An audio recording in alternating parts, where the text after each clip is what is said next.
Hey, today's session is going to be on circles and corners and turns.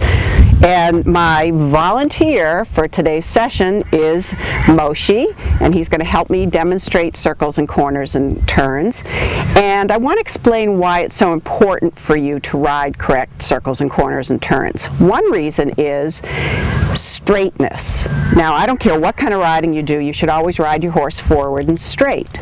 And the definition of straightness is that the horse's spine directly overlaps his line of travel, with his hind feet following directly in the tracks of his forefeet. So even though it sounds a little confusing, straightness actually means two things. It means straight when you're on lines, and it means bent when you're on corners or curves or circles or turns. So in order to have a straight horse, we need to have a horse that also bends. Now, I also want to explain two other benefits of riding correct circles and corners and turns. One is a physical benefit, and one is a mental benefit. As far as the physical benefit of the horse is concerned, when we bend the horse along an arc with a uniform bend from poll to tail, we develop the horse's ability to bend laterally through his side. And horses are like people. They have a strong side and a weak side. Like I'm right-handed, actually so is Moshi. So we need to develop the horse's ability to bend equally to the left and to the right. Horses have the tendency to bend a little bit more on the soft side, the hollow side, and find it more difficult to bend on the stiff side or the hard side. And we want to teach the horse, we want to gymnasticize the horse so that he has equal ability to bend left and right. The other reason that it's important to ride good circles, and I'll go over how to ride accurate circles in a moment, is that if you don't ride accurate circles, mentally your horse can take over. He can say, well, I'm going straight for a little while, or I'll go on the arc of a curve and then I'll have a little bit of a bulge. And that might not seem like a very big deal when you're just on a 20-meter circle, but you have to remember, horses are herd animals, and this is a two-man herd, and one of you has to be the leader. Now, your horse would prefer for you to be the leader of the herd, but if you're not going to be the leader, if you're not going to take over and tell him where to go every step, then he has to become the leader of the herd, and he begins to make decisions on where he's going. Not a big deal on a 20-meter circle, but once he becomes the leader, this could eventually escalate into the horse making more and more decisions, and in the worst case scenario, it could escalate into something that is actually dangerous. So it's one of the first places that we establish the leader of the herd, that the horse should submit to you as far as where you want him to go, when you say, how you say. So that's physically the lateral bending, and I should mention the bending of the joints of the inside hind leg, because every time you're on a circle or a curve, there's bending of the joints of the inside hind leg. Bending of the joints is also known as engagement. So even on a large circle, we have baby engagement of the inside hind leg, and we want to develop the horse's athletic ability to bend each hind leg, bend the joints of each hind leg equally. So the physical benefits, bending of the joints of the hind leg, bending laterally through the horse's side, and the emotional benefits, the mental benefits, that you are the leader of this herd and your horse goes where you say you want to go, and he doesn't have to make decisions. Now, there's two things you need to know about making an accurate circle. Number one, you need to know the bending aids, and I'll go over those in a second. Number two, you need to know the geometry of the ring so that you ride an accurate circle. So first, let's go over the bending aids. And you'll find through this whole series, this whole home study course, that whenever I talk about aids, I always talk about the seat first, then the legs, and lastly the reins. And that is how you should think about everything. That should be the priority of your aids. You do use all of your aids, and some of them are active and some of them are passive, but it's important to think seat first, then legs, then reins. So let's say we're circling to the left. In order to bend my horse to the left, I put my weight on my left seat bone, my inside seat bone, and that helps with the engagement of the inside hind leg. My left leg, my inside leg, is positioned on the girth as a pole for the horse to bend around. But you can't just bend the horse with one leg. You'll notice as I come around the circle again that my outside leg is positioned behind the girth. It takes two legs to bend the horse, one leg on the girth and one leg behind the girth. Now you might ask, well, how far behind the girth should your outside leg be? It totally depends on the arc of the size of the circle that you're making. This is quite a small circle, so my outer leg is about 4 or 5 inches behind my inner leg.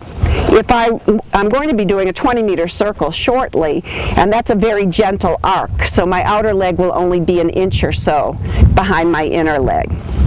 Now that's what the legs do. So we have weight on the inner seat bone, inner leg on the girth, outer leg behind the girth.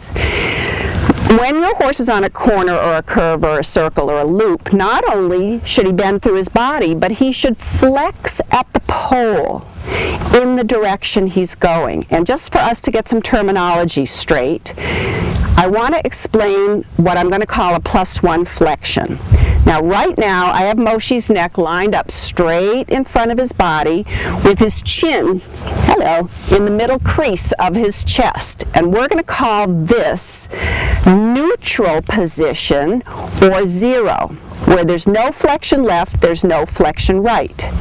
When I want him to flex to the left, I will call that a +1 flexion, where I can just barely see his inside eyelash and his inside nostril, and his face is 1 inch to the inside of that neutral position.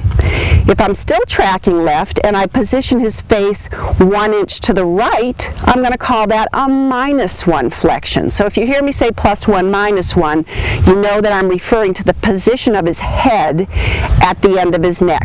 1 inch to the left or 1 inch to the right. Now the action of the rein that gives you that flexion at the pole, either to the left or to the right, is to turn your entire wrist. There's no opening and closing of the fingers. Your fingers are softly closed around the rein with your thumb as the highest point.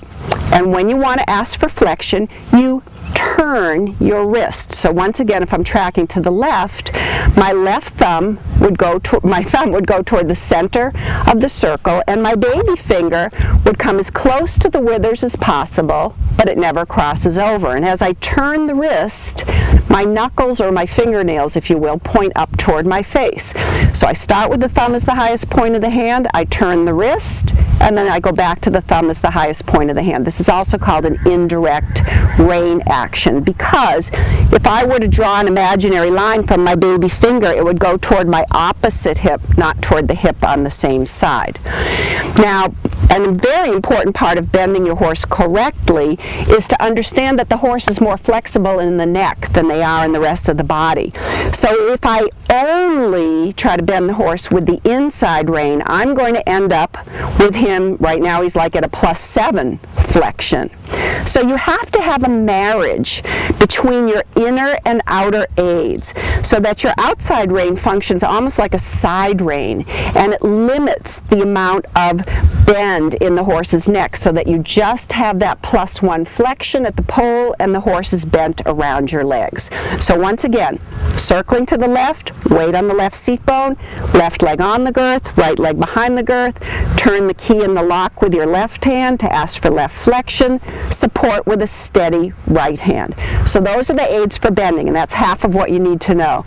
The other half of what you need to know is the geometry of the arena, and this is why we have an arena with letters, because it gives you some kind of reference point on where to go when you ride. Now don't panic if you don't have an arena. If you just have a flat area, a big jumping area, or you have a big flat field, get some poles, mark off the corners, put maybe 2 or 3 poles down each long side, get a plastic gallon milk jug, several of them, fill them up with sand so they don't blow over, and mark your letters. And here's how you mark your letters. The letters that are near each corner, M, H, F, and K, are 6 meters from the corner. And if you haven't converted to metric yet, all you need to think about is 6 giant steps, like when you were a little kid and you played hopscotch. Take 6 giant steps from the corner, and that's where the letters that are closest to the corner should be. Now all the other letters, if we look over toward K here, all the other letters between K and V, V and E, E and S, and then S and H, which you can't really see, but all the other letters are twice that distance apart, or 12 meters apart. And you need to know that in order to ride the accurate circle, because here's the key to riding an accurate circle. You need 4 reference points, and basically you connect the dots. And I'll show you how to connect the dots. There's a trick to connecting the dots, because if you don't do this trick, what will happen is your horse will follow the long side for 2 or 3 strides, or he'll have a bulge in his circle or a flat side in his circle. And in those moments, not only is he taking over mentally, but in those moments he's losing the bend through his side and the engagement of the joints of the inside hind legs. So all the gymnastic benefits are lost as well. So it's very important that you know the exact dimensions of your ring. So if you have to set up your own ring, the first thing you need to know is it's 20 meters long and 60 meters wide. It's 3 times as long as it is wide. And so you'd have to do 20 giant steps for your width and 60 giant steps for your length in order to mark that off.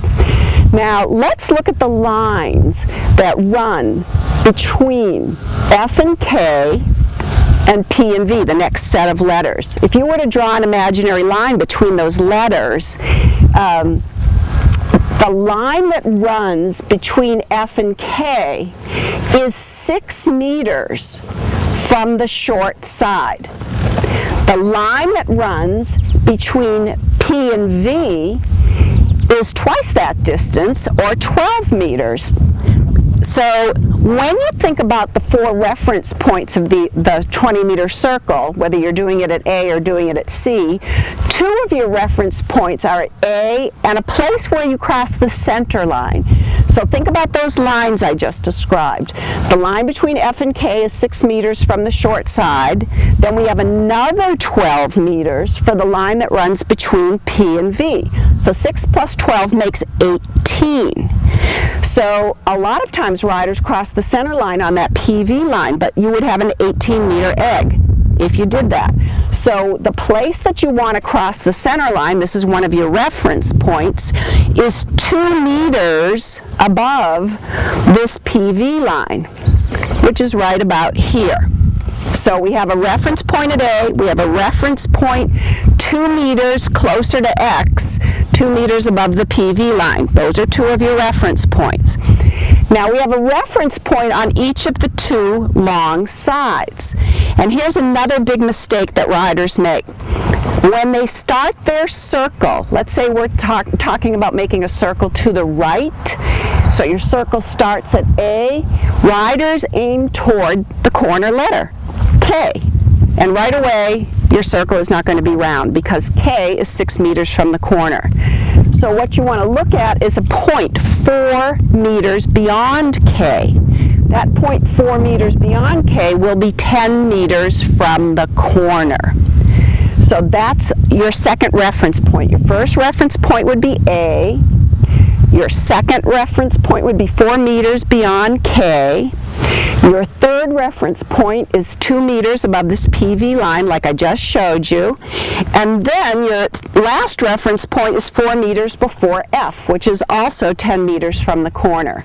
Your final point is A. Now here's the secret I was telling you about. You need to look 2 points ahead. If you wait until you're right on top of one of those reference points before you look at the next reference point, your circle is going to have a bulge or a flat side, usually a bulge. So the key word is the word as. If I'm starting at A, as I approach A, I look over at a point on the rail 4 meters above K. When I'm close to that point, and I know I'm going to hit that point, so as I approach that point, I look at the point on the center line that's 2 meters above the VP line.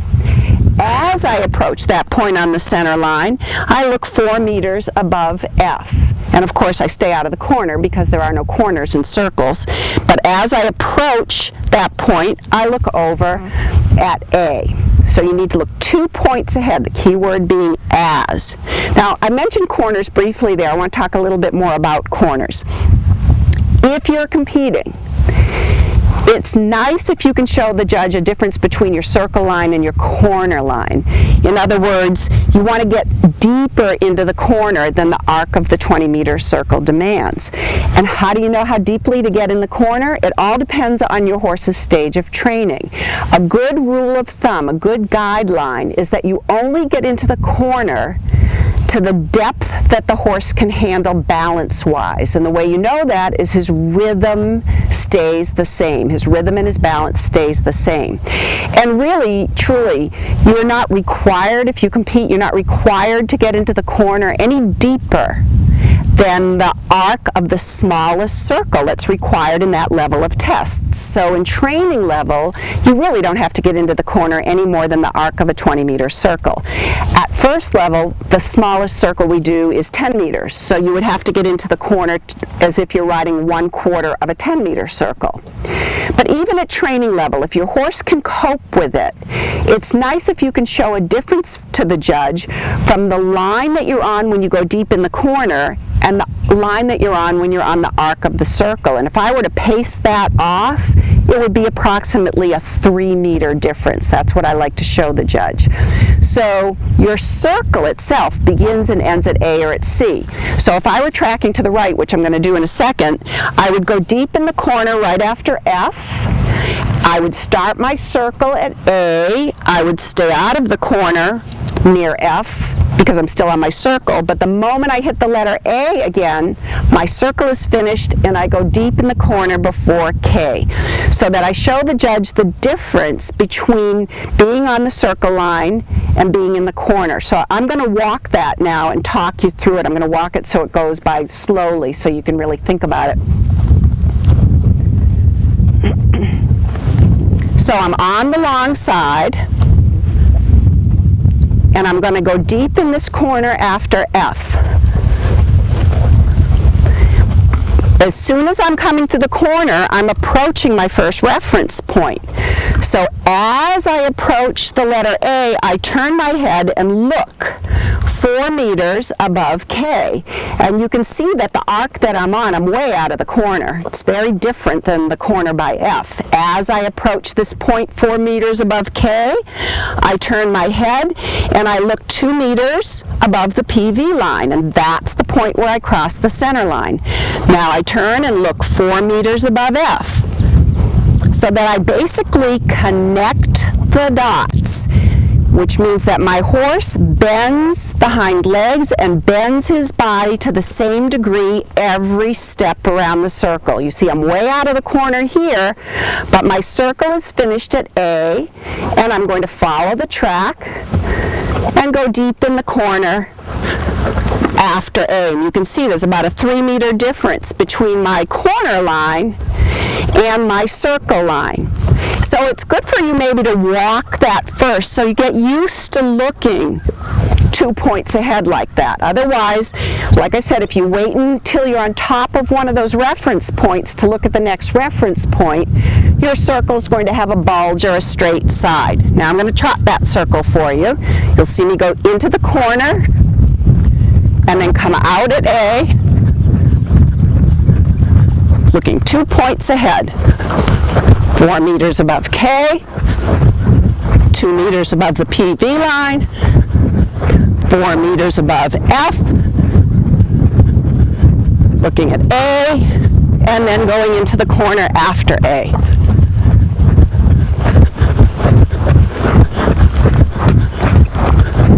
Okay, that was excellent. Now we're going to take a little break.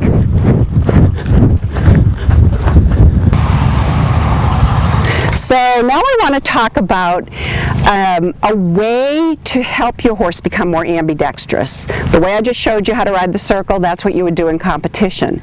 But training is different than competition. And in training, we're trying to help the horse, number one, become more ambidextrous, meaning that he can bend equally to the left and to the right, and he carries weight equally on each hind leg. Excuse me. So I want to talk a little bit more about the hollow side and the stiff side. I think I might have mentioned earlier that Moshi's hollow side or soft side is his left side, and his stiff side is his right side. Now, on the horse's hollow side or soft side, it feels easier to bend the horse on a circle, but actually, generally, the bend is not correct, because when bend is correct, the bending is equal from pole to tail. On the soft side, the hollow side, the horse's tendency is to overbend the neck to the inside, like this. It's more than a +1 flexion, and also carry the hindquarters a little bit to the inside, so that the left hind leg is not carrying as much weight as the right hind leg. And remember that old saying, use makes the muscle? Think about it this way, as far as his left hind leg and his right hind leg. If this whip weighed 10 or 15 pounds, and every day I did 150 of these, my right arm would get a lot stronger than my left arm. That's what's happening to your horse if he tracks on his hollow side with his left hind to the inside. His left hind isn't doing any weightlifting, and his right hind is stepping under the heavy point of his body and doing more work. So the left hind gets weaker, and the right hind gets stronger. So in order to overcompensate for that, at home in schooling, remember, don't do this in competition, when I track to the left, I'm not going to bend my horse at all. I'm going to make him absolutely straight, as if he's parallel to the long side, with a little bit of counterflexion, that -1 flexion, by turning the key in the lock, just like he's positioned right now. And I can just barely see his right eye and his right nostril. And I'm riding the corners and the circles absolutely straight, like a bus. Okay? And then I'll show you an exercise that I do when I ride on the stiff side of the body to help the horse become more bendable and more flexible. One of the things, you have to think outside the box a little bit. One of the things people think when they ride on the stiff side of the horse and they feel the horse falling on their inside leg and he doesn't want to bend around the inside leg, riders think the problem is the stiff side. But the problem is not the stiff side. The problem is that the muscles on the hollow side of the horse are like this. They're shortened and contracted. So they limit the horse's range of motion in this way, so that it's difficult for him to elongate and stretch those muscles on the left side of his body, and that's what makes it hard for him to bend to the right. So the exercise I'm going to do in a second is just a very gentle, I'm going to do it in the walk, a very gentle exercise that gets the horse to stretch and elongate the muscles on the left side of his body, so that he finds it easier to bend to the right. But first I want to go back to how I ride my horse when I'm tracking with his hollow side to the inside. So I'm just going to give you a frame of reference by coming over here.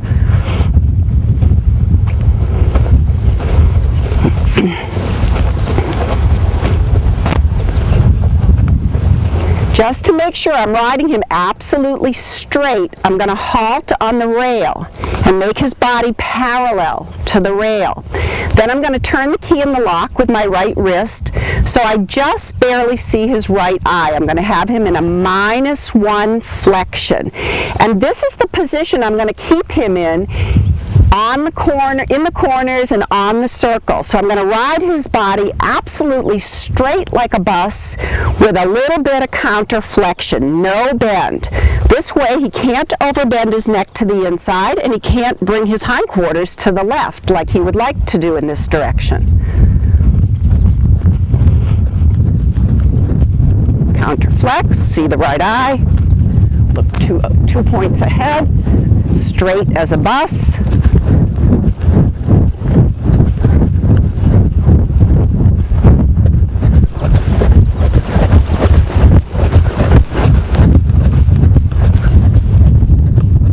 Straight, go into the corner.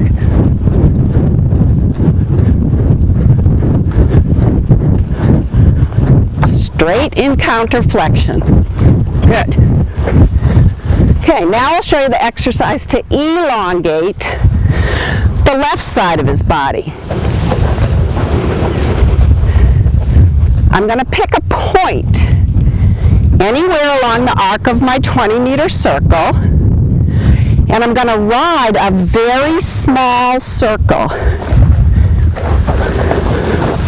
so that I'm stretching out the left side of his body.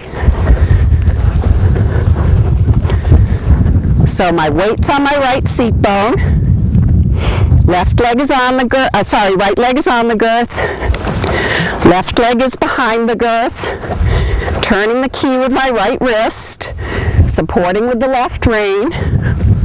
Now here's the key. I'm going to continue along the arc of the 20-meter circle with the bending aids on as if I'm on the tiny circle. And so you see, it's not enough to bend them in the neck. I want to bend them behind my leg as well. And if you feel that it starts getting hard, just arc back onto that little circle and renew your bending aids. And then continue along your arc of your 20-meter circle with basically 6-meter bending aids on, so that you ride with too much bend when you're riding with the horse's stiff side to the inside, and you ride with no bend when you ride with the horse's hollow side to the inside. And that's a good schooling exercise so that you begin to make your horse more ambidextrous, that he's more bendable on the stiff side, he's not collapsing on the hollow side, and he's using the hind legs equally because each hind leg is stepping under the body of the horse.